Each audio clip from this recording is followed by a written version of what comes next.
Olá, galera! Sejam muito bem-vindos ao nosso canal. Vamos agora para a segunda parte da aula de campo elétrico e potencial elétrico do nosso plano de estudo tutorado, Material oferecido pela Secretaria do Estado de Minas Gerais. Estamos na primeira e segunda semana do volume 2 do terceiro ano do ensino médio regular. Mas antes de iniciarmos a segunda parte da resolução das atividades, eu peço para vocês, inscrevam-se em nosso canal, ative as notificações e se gostarem dessa aula, por favor, deixe aquela curtida.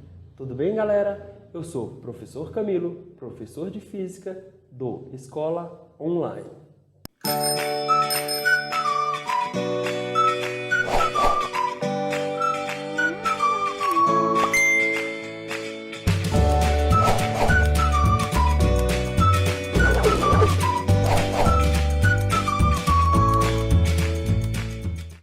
Gente, essa questão é a questão da Universidade Federal de Minas Gerais e ela foi adaptada, tá bom? Então vamos tentar primeiro entender um conceito aqui, para depois aí podermos responder a questão. E o enunciado diz o seguinte: em uma impressora a jato de tinta, gotículas de tinta com carga elétrica que atravessam um campo elétrico uniforme de intensidade igual a 8 vezes 10 à quinta Newton por Coulomb, sendo depositados em uma folha de papel. Descreva com suas palavras o funcionamento da impressora e os fenômenos elétricos que permitem esse funcionamento. Tá, vamos entender primeiro o que seria um campo elétrico uniforme. Como que eu represento o campo elétrico? Através das linhas de campo. Se o campo elétrico é uniforme, esse campo ele terá essas linhas espaçadas aqui. Vamos lá. O que é um campo elétrico uniforme? A região do espaço onde as linhas de força ou linhas de campo são paralelas e igualmente espaçadas. Mas por que paralelas e igualmente espaçadas? O que implica que um vetor campo elétrico nessa região tem em todos os pontos imersos ao campo elétrico mesma intensidade, mesma direção e mesmo sentido. E ele já me deu o valor da intensidade, do módulo, do vetor campo elétrico, do campo elétrico, Então, como eu tenho linhas paralelas igualmente espaçadas, os vetores campo elétrico aqui, que tocam, que tangenciam as linhas de campo, eles têm que ter mesmo tamanho, pois tem mesma intensidade, mesma direção, certo? E mesmo sentido, porque você tem um campo uniforme. Se você tem um campo uniforme, os vetores têm que ser iguais. E você define um vetor, uma flechinha, através do seu tamanho, que representa o módulo, da direção, que representa aqui a linha que contém o corpinho aqui, da flecha, e do sentido, que é dado pela pontinha da flecha. Se esse campo é uniforme, esses vetores têm que ter mesmo módulo, mesma direção, mesmo sentido, ou seja, mesmo vetor. Por isso que as linhas de campo são paralelas e igualmente espaçadas, pois a distância entre as linhas te dá a noção da intensidade. Como a intensidade é constante, a distância tem que ser constante. E se tem mesma direção, as linhas de campo são paralelas aqui, para o vetor campo elétrico, tangencia, que toca a linha de campo, ter sempre a mesma direção. É isso que define, certo, um campo elétrico. Pois bem, aí eu vou lá e introduzo uma carga de prova, como se fosse uma gotícula lá de tinta, só que eletrizada. Uma carga de prova, eu quero estudar as características do campo. E daí? O campo atua sobre esse corpinho carregado, produzindo uma força. E como seria a força elétrica aqui? Repare que eu tenho uma placa carregada positivamente. Esse cara está carregado positivamente, a força seria de repulsão. Essa placa carregada negativamente interage com esse corpinho carregado negativamente. Aqui eu teria uma força de atração em relação a essa placa. A função do campo elétrico é transmitir interação eletrostática, elétrica. Logo, sobre sobre essa carguinha de prova, ela ficará sujeita a uma força elétrica devido ao campo. Tranquilo? Ah, professor, mas e se eu quisesse colocar um corpo carregado negativamente imerso ao campo? Não tem problema, galera. Ó, vetor campo elétrico vai continuar da mesma forma, certo? Só que agora a força, repara que a força será na mesma direção, só que em sentido oposto. Essa placa positiva iria atrair esse corpo carregado negativamente, essa placa negativa iria repelir esse corpo carregado negativamente. Tranquilo. Isso é uma noção do campo elétrico uniforme. Agora, vamos descrever o funcionamento da impressora. Ele pede aí, ó, descreva com suas palavras o funcionamento da impressora e os fenômenos eletrostáticos que permitem esse funcionamento. Aqui, nessa imagem, nós teremos aqui, ó, uma imagem representativa da impressora aqui, ó, do mecanismo aqui. Imagina aqui, ó, eu tenho um gerador de gotas, tá? Que ejeta as tintas aí. Essas gotas, com a velocidade tal, vão passar por um eletrizador. Elas passam por eletrizador. Então, ao passar por esse eletrizador, elas serão eletrizadas. O que é eletrizar um corpo, gente? É fornecer ou retirar elétrons desse corpo, né? Quem escoa, quem se movimenta, só elétrons, tá? O corpo não perde prótons, não. Ele ganha ou perde elétrons. Aí, essa gota passa por esse eletrizador e fica eletrizada. Vamos supor que ela ganhou elétrons, ela está carregada negativamente. Ao adentrar nessa região entre duas placas, é uma região de campo elétrico uniforme. Eu tenho uma linha de campo aqui, ó. E repara que essa linha de campo, ela está apontada aqui, ó, para baixo, ou seja, ela sai dessa placa superior. Linhas de campo saem das regiões carregadas positivamente e chegam a regiões carregadas negativamente. Eu tenho uma placa defletora. Quando essa gotinha eletrizada adentrar essa região de campo, ela sofrerá um desvio, e um desvio programado, né? E ela sofre um desvio vindo incidir aqui, ó, no papel, no ponto programado aí. Então, é mais ou menos isso que acontece, ó. Vou até pegar lá o enunciado lá da questão. Como eu disse para vocês, isso é uma questão adaptada, é uma questão da Universidade Federal de Minas Gerais. Então, vamos lá, ó. A figura mostra esquematicamente as partes principais de uma impressora a jato de tinta. Durante o processo de impressão, um campo elétrico é aplicado. Tem um campo elétrico aqui, de modo a desviar as gotas eletrizadas. Essas gotas elas foram eletrizadas, elas perderam ou ganharam elétrons, né? Nesse caso do esquema que eu estou considerando que ela ganhou elétrons, ela está eletrizada negativamente. Então, o campo elétrico ele desvia as gotas eletrizadas. O campo elétrico é capaz de produzir uma força a mudar o estado das gotinhas, a mudar aqui, ó, a direção aqui da trajetória, né? Direção da trajetória. Dessa maneira, as gotas incidem exatamente no lugar programado da folha de papel, onde se formará, por exemplo, parte da letra. Tranquilo, esse aqui seria de forma simplória o funcionamento da impressora. E ele me pede os fenômenos elétricos que permitem esse funcionamento.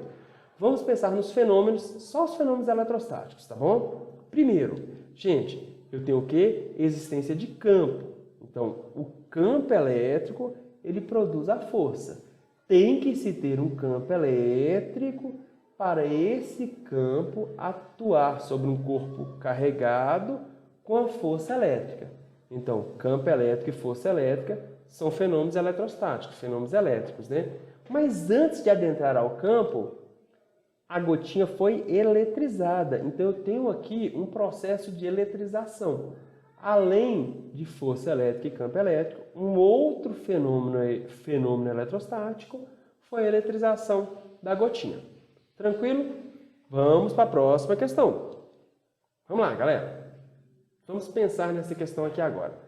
Espero que aí, ó, no decorrer da aula, essa questão aqui fique mais fácil de se entender. Vamos tentar?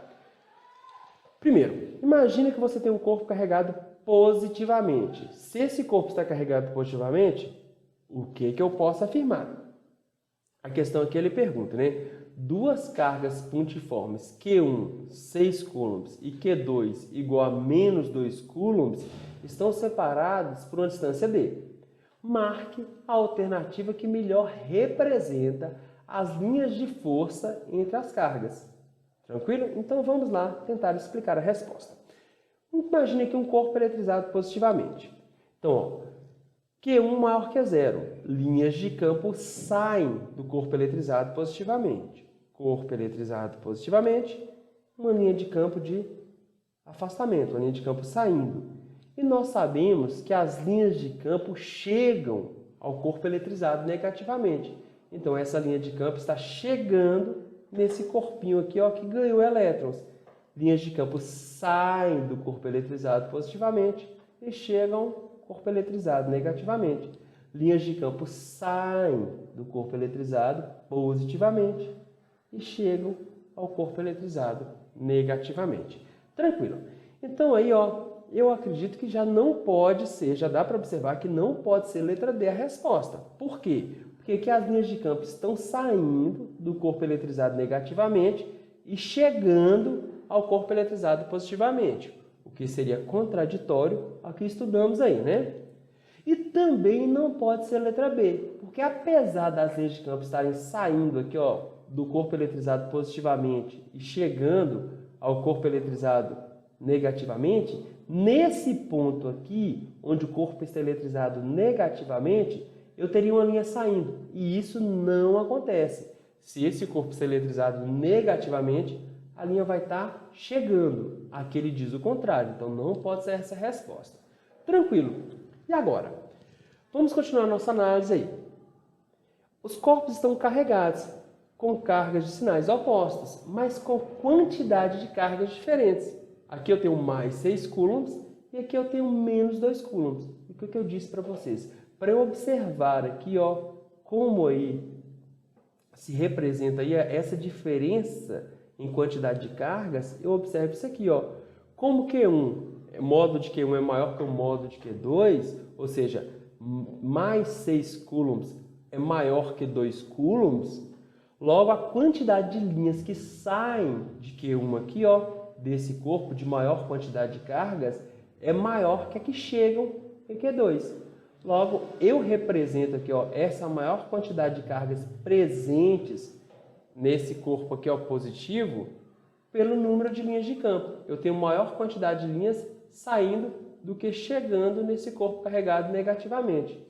Então, galera, não pode ser novamente a letra A, porque o mesmo número de linhas que sai do corpo carregado positivamente é igual ao que chega ao corpo carregado negativamente. Mas isso não pode acontecer, pois as quantidades de cargas presentes em cada corpo são diferentes. Por essa análise, nós chegamos que a resposta aí seria letra C. Explicamos aí como chegamos à resposta. Espero aí que vocês estejam entendendo aí pela nossa análise teórica que temos feito, tá bom? Vamos lá, próxima questão. Pesquise sobre o poder das pontas na eletrostática e como este princípio é aplicado no dispositivo para raios. Novamente, vamos por parte. Bom, vamos falar um pouquinho sobre o poder das pontas. Ó, em materiais condutores, o que é um material condutor? É um material onde os portadores de carga, por exemplo, elétrons livres ou íons livres aí, ó, têm facilidade de movimento. Eles se movimentam com facilidade. Exemplo, os metais aí, né? Os metais aí nós temos elétrons livres e esses elétrons são capazes de se movimentar com certa facilidade. E aí eu posso ter um movimento ordenado dessas cargas, o que eu chamaria de corrente elétrica, tá bom? Então, em materiais condutores, a carga elétrica distribui-se em torno da superfície. Gente, nos condutores, a carga em excesso tende a se distribuir pela superfície. E eu coloquei para vocês aqui um condutor esférico. Se esse condutor é esférico, essas cargas vão se distribuir pela superfície aqui de maneira uniforme, homogênea. Então, para uma mesma área, eu teria uma mesma quantidade de cargas. Eu representei aqui, ó, 3 carguinhas positivas cobertas nessa mesma área. Também, se a área é igual, a quantidade de cargas presente nessa área seria a mesma. Repare que o condutor é esférico, a distribuição seria homogênea, uniforme, pela superfície externa, tá? E para uma mesma área eu teria a mesma quantidade de cargas. Ah, professor, mas e se o condutor for não esférico? Ou seja, e se tiver pontas? Tudo bem. Aí a gente observa o seguinte, ó, a carga elétrica em excesso distribuída na superfície de um condutor pontiagudo tem a tendência de se acumular mais intensamente nas pontas. Esse é o fenômeno chamado poder das pontas. Então você observa isso, que se você tem uma região aqui, ó, e você tem uma região não esférica, essa região de pontas, ela fica com a maior quantidade de carga, elas apresentam a maior quantidade de cargas, né, sobre essa região. Tranquilo? Isso é um fenômeno físico, isso você observa aí. E você tem algumas aplicações devido a esse fenômeno aí. Em virtude da alta concentração das cargas nas pontas, né, o campo elétrico e a densidade de cargas são muito maiores nas extremidades de qualquer objeto pontiagudo. É o que eu disse para vocês. Se eu tenho um objeto aqui, ó, esférico, as cargas se distribuem uniformemente. Então, a quantidade de cargas presente numa dada área é sempre igual. Se você pega a mesma área, você vai ter a mesma quantidade de carga presente. Então, nesse caso da superfície perfeitamente esférica, a densidade de cargas não muda. Já que, ó, a quantidade de cargas presente nessa região, nessa área, é maior. Logo aqui eu tenho uma maior densidade de carga elétrica. E como que eu posso observar? Calcular o campo elétrico aqui, ó, num ponto próximo a essa ponta aqui. Eu posso calcular por essa expressão, né? O campo elétrico depende da constante eletrostática, que representa o meio, depende da quantidade de cargas presentes, né, formadoras do campo, e é inversamente proporcional ao quadrado da distância, que separa essa região aqui do ponto considerado. Como a concentração de cargas aqui é muito maior, o campo elétrico também será maior nesse entorno aqui, ó. Se o campo elétrico é maior, gente, o que vai acontecer? O ar aqui em volta, o ar, ele é um material isolante. Tanto é que eu imagino que nesse momento vocês não estão tomando choque aí, né? Vocês estão aí, ó, imersos numa região de ar atmosférico e vocês não estão tomando choque. Mas quando eu vou aqui, ó, aumentando o campo elétrico nesse entorno aqui, eu vou quebrar a rigidez dielétrica do meio, ou seja, eu vou converter o material isolante ou dielétrico, né, em condutor. Nesse momento você pode observar fagulhas, descargas. Então aqui, ó, o ar atmosférico, ele passa a ser condutor e esse corpo descarrega no ar, certo? Então, nesse caso aqui, ó, o ar, como por exemplo, né, o ar, podendo quebrar a rigidez dielétrica do meio, tornando, por exemplo, o ar um condutor nas proximidades dessas pontas. É o que eu disse para vocês. O ar atmosférico seria o isolante. Mas como eu estou aumentando muito o campo elétrico, devido à concentração das cargas elétricas aqui, eu posso converter um isolante em condutor. E aí você percebe essas fagulhas aqui, ó, que você consegue descarregar esse corpo aqui para o ar. Tranquilo? Essa seria uma pegada teórica. Vamos aplicar isso aí. Ele pede que através desse princípio dos poderes das pontas, você aplique esse dispositivo aí nos para-raios. Vamos lá. Temos um prédio aqui. Imagina isso aí, ó. Você tem esse prédio e aqui você tem aqui, ó, uma haste e lá em cima você tem um para-raio. Então vamos analisar essa situação. Quando eu tenho uma nuvem carregada, essa nuvem pode induzir as pontas de um para-raio com cargas de sinais opostos, né, ao carregamento dessa nuvem. Isso gera um campo elétrico para disparar uma descarga elétrica entre a nuvem e o para-raios. Vamos analisar essa afirmação aqui, ó. Eu tenho uma nuvem aqui, né? E essa nuvem aqui, ó, repara que essa região aqui, ó, presente cargas negativas, né? Portadores de carga negativa. Ele induz o para-raio aqui, ó. Induz o para-raio, ou seja, ela atrai para essa região, ela fica densamente aqui, ó, povoada, né? Presente cargas positivas. Tranquilo, galera? E aí, o que vai acontecer? Devido agora à quebra da rigidez dielétrica do ar, pelo aumento do campo elétrico, como eu disse para vocês, você vai perceber aqui, ó, as descargas elétricas, o raio. E o para-raio é capaz de atrair esse raio aqui, inclusive, né, nos protegendo dessa fagulha, desse raio. Então, como ele diz, ó, a nuvem carregada pode induzir nas pontas de um para-raio cargas e sinais opostas. Isso gera um campo elétrico e esse campo elétrico, né, cada vez mais ele vai aumentando e eu quebro a rigidez dielétrica do meio material que seria o ar e eu vou agora fazer o ar tornar-se condutor. E você percebe essa condução através do raio. Tranquilo? Tem outro raio aqui. Você tem descargas elétricas aí, ó.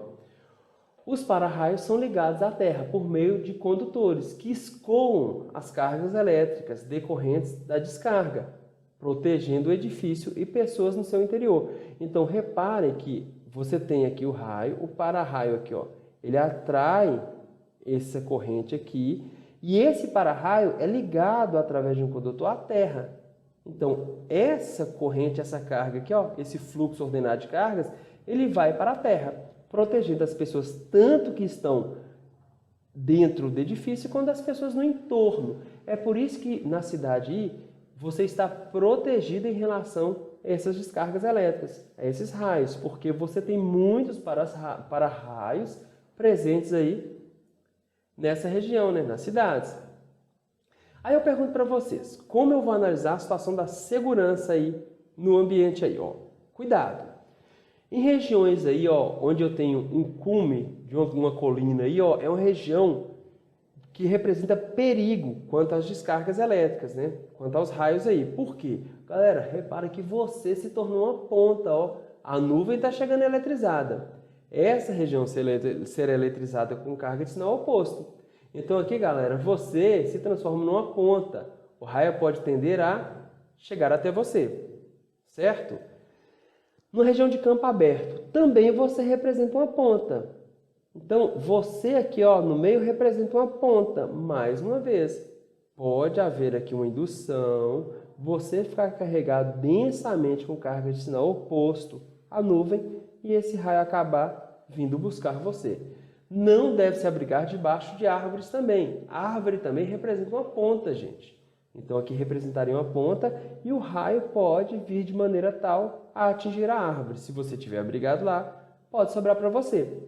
Logo, quando eu tenho regiões aqui, ó, como essa construção, é um local seguro, certo? As cargas podem se distribuir pela superfície aqui, ó, da estrutura, mas pode até vir a realmente receber uma descarga elétrica à estrutura externa, mas isso não te acometeria. E aqui eu tenho região muito segura, além da estrutura aqui, né, eu tenho um para-raios. Esse para-raios, ele poderia captar esse raio, fazendo que esse raio escoe para a Terra. Então aqui seria uma análise, né, de regiões e a segurança em relação a cada região quanto aos raios aí, as descargas elétricas. Certo? Podemos partir para a próxima? Vamos lá. Pesquise o funcionamento da gaiola de Faraday e descreva qual procedimento deve ser adotado caso um raio caia sobre um carro. Vamos devagar aí. Vamos primeiro falar dessa tal de gaiola de Faraday, tá? Vamos lá. Ó. Dentre muitas experiências e realizações do fantástico Michael Faraday, é relevante a construção de uma gaiola metálica, por ele utilizada para demonstrar que condutores carregados eletrizam-se apenas em sua superfície externa. É o que eu falei para vocês. Quando você tem um condutor aí, as cargas presentes lá, as cargas em excesso, se distribuem pela superfície externa. Logo, o condutor se encontra em equilíbrio eletrostático. Vamos ver o que é isso. Onde o campo elétrico interno será nulo. Calm down. Vamos lá, galera. Vamos entender. Não sei se você já viu essa experiência. Você tem um pêndulo simples aqui, certo? E aqui você pode chegar a um bastão eletrizado.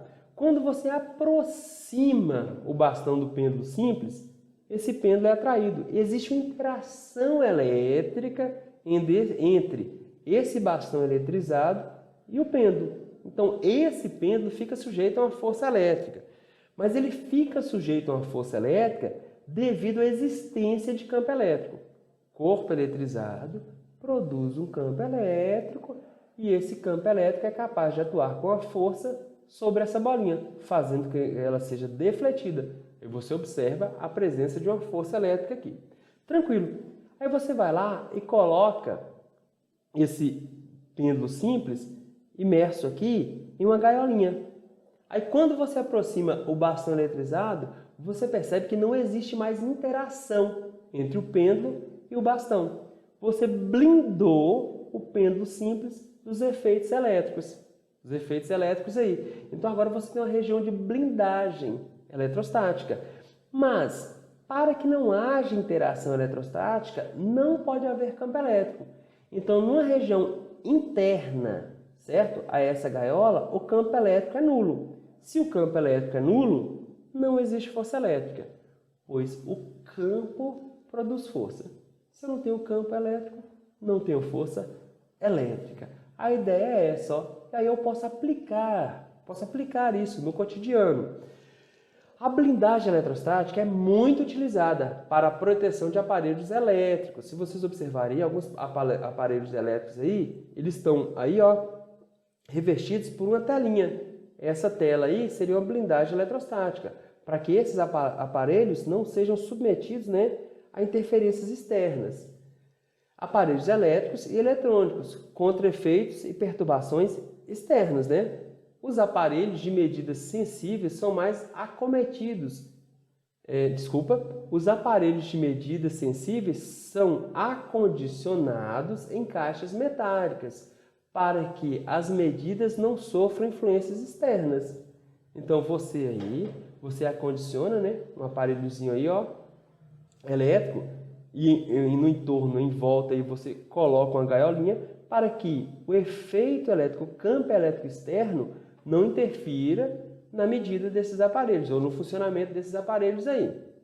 As estruturas metálicas em um avião, em um automóvel e de um prédio constituem blindagem eletrostática. Mais uma vez, ó, você observa aqui, ó, que o avião aqui pode até cair um raio sobre o avião. Essa carga vai se distribuir pela superfície e pode até ser escoada para o ar, né, quebrando a rigidez elétrica do ar. Mas as pessoas aqui dentro estão imersas numa região de campo elétrico nulo, ou seja, estão blindados eletrostaticamente. Isso aí representa uma aplicação da gaiola de Faraday. No dia a dia, ó, quando você está aí dentro de um carro, você está protegido, por exemplo, dos efeitos elétricos externos. Se um raio cair sobre o carro, você não ficará sujeito aos efeitos, né, fisiológicos devido a esse raio aí. Mas lembra, você tem que estar no interior desse carro. E nos prédios a mesma coisa, né? E aqui possivelmente teremos para-raios. Espero que tenha entendido aí, ó, o funcionamento dessa gaiola de Faraday, um princípio fantástico. E ele quer agora que eu descreva qual o procedimento que deve ser adotado caso um raio caia sobre um carro. Vamos pensar primeiro na gaiola de Faraday. Eu disse para vocês que a pessoa imersa dentro dessa gaiola não fica sujeito a interações eletrostáticas devido ao campo elétrico externo. Você pode até eletrizar a gaiola, mas essas cargas se distribuirão pela superfície e a pessoa imersa nessa gaiola não sofrerá efeitos fisiológicos devido a essas cargas externas aqui, né? O carro seria uma gaiola. O raio aí, ó, caiu sobre o carro. Tá, você internamente ao carro, o campo elétrico interno é nulo. Você não ficará sujeito a interações eletrostáticas, certo? Agora, o que você não pode fazer? Não sair do carro, não saia do carro. Numa situação em que um raio atinge um carro ou que um fio de alta tensão cai sobre o carro, você não deve sair do carro, certo, gente? Outra coisa, não encostar na lataria, aqui ó, do carro. Não encostar na carroceria, na lataria. Por que você não deve encostar? Tanto você meter a mão aqui e encostar na lataria externa, ou alguém vir aqui e colocar a mão aqui, ó. Não deve. Por quê? a superfície externa, a lataria está eletrizada. Se você mete a mão, repara que, ó, que elétrons, nesse caso aqui, podem subir da terra para o carro, mas é você que está em contato com a terra. Então, haverá uma corrente elétrica percorrendo seu corpo, e isso pode ser danoso. Você pode ter desde formigamento, queimadura de 3º grau, parada cardíaca ou até morte. Então, você não pode encostar. O que você deve fazer? Ligar 193. Chame os bombeiros, porque eles sim vão atuar de maneira segura para que não haja qualquer acidente nessa situação. Tranquilo, galera? Pois bem, galera, chegamos ao final de mais uma aula aí. Eu convido vocês a visitar os nossos canais aí, certo? Agradeço muito a atenção. Digo novamente, se essa aula os orientou, os ajudou, se vocês gostaram dessa aula, curtam aí a nossa aula e esperamos vocês em uma próxima aula. Galera, bye bye, muito obrigado. Até logo!